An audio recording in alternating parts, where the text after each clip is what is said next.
హైడ్రా మూసి సుందరీకరణపై కాంగ్రెస్ సర్కార్ అనుసరిస్తున్న విధానాన్ని తప్పుబట్టారు మాజీ మంత్రి బీఆర్ఎస్ నేత జగదీష్ రెడ్డి.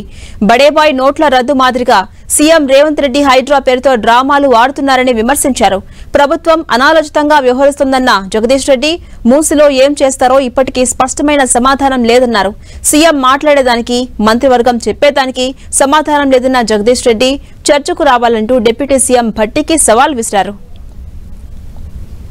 మూసి ప్రక్షాళన చేయదలుచుకుంటే కూలగొట్టి అక్కరేంది, సుందరీకరణ కొరకు అయితే కూలగొట్టి అక్కరేంది, దేని కొరకు అసలు ఇది మూసిని ఏం చేయదలుచుకున్నామనే విషయాన్ని ఇప్పటి వరకు ఎక్కడ చెప్పలే.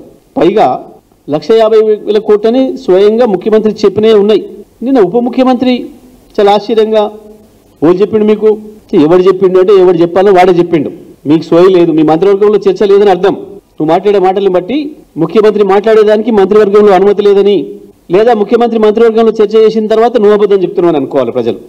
ఏది వాస్తవం ఉందా? బట్టి మెక్కున్నాక ఇంత పెద్ద పోజులు కొడతావు, నేను ఇంత పెద్ద మేధావి నాకేరు కానీ ఇంత కాయిదాలు పట్టుకొస్తే నీకంటే 10 కాయిదాలు పట్టుకొచ్చిన చూడు.